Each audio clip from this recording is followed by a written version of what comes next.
सर्दियों की एक लंबी सुबह थी। गांव की गलियां कोहरे में डूबी हुई थीं। दूर दूर तक कुछ भी साफ दिखाई नहीं दे रहा था।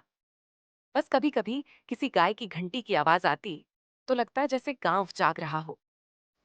सरसों के खेतों में फैली हरियाली ठंड से झुकी हुई थी और हवा में मिट्टी की सोंधी खुशबू खुली हुई थी। गांव के एक कोने में मिट्टी और खपरेल से बना एक पुराना सा घर था। यही घर था दादी का।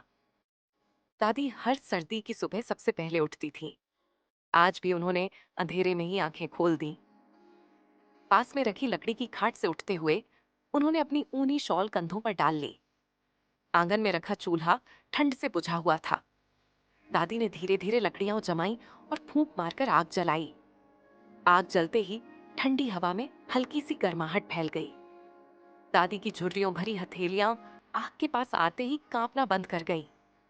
आज दादी सरसों का साग बनाने वाली थी। उन्होंने कल ही खेत से तोड़ा हुआ साग टोकरी से निकाला। हरे हरे पत्तों पर अब भी मिट्टी लगी हुई थी। दादी हर पत्ते को ध्यान से साफ करने लगी। वो बुदबुदाई, ये साग नहीं है, ये तो हमारी जमीन का प्यार है। उसी वक्त दरवाजा खुला। शहर से आया उनका पोता अमन बाहर खड़ा था। उसने जैकेट पहनी हुई थी, फिर भी ठंड से उसके दांत बज रहे थे।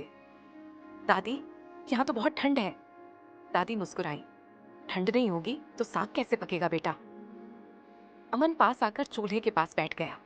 आग की गर्मी उसके चेहरे पर चमक ले आई। दादी साग धोते धोते पुराने दिनों में खो गईं। उन्हें याद आया जब वो खुद छोटी थीं। उनकी दादी भी इसी तरह चूल्हे पर साग पकाती थी। तब पूरा परिवार एक साथ बैठकर खाता था। न कोई मोबाइल था, न टीवी, बस बातें और हंसी होती थी। साग उबलने लगा। उसकी खुशबू पूरे घर में फैल गई। दादी ने उसमें नमक, अदरक, लहसुन और मक्के का आटा डाला। फिर लकड़ी के मथनी से साग को धीरे धीरे घोटने लगी। हर घोट के साथ जैसे यादें भी पक रही थीं। अमन चुपचाप सब देख रहा था। उसने कहा, दादी, शहर में सब कुछ मिलता है, लेकिन ये सुकून नहीं। दादी ने उसकी ओर देखा और कहा, क्योंकि शहर में वक़्त नहीं होता बेटा, और गांव में वक़्त ही सब कुछ है। अब दादी मक्के की रोटियां बेलने लगी। चूल्हे पर सिकती रोटियों की खुशबू और साग की महक मिलकर पूरे घर को भर रही थी। दादी ने ऊपर से देसी घी डाला, जो धीरे धीरे पिघलकर रोटी में समा गया। दोनों ने साथ बैठकर खाना खाया। बाहर कोहरा था, हवा ठंडी थी, लेकिन अंदर दिल बहुत गर्म थे। अमन की आंखें नम हो गईं।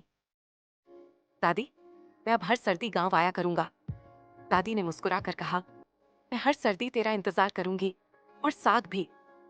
कोहरे से ढके उस गांव में दादी के हाथों का साग सिर्फ खाना नहीं था, वो था अपनों का इंतजार, पुरानी यादें और गांव की आत्मा।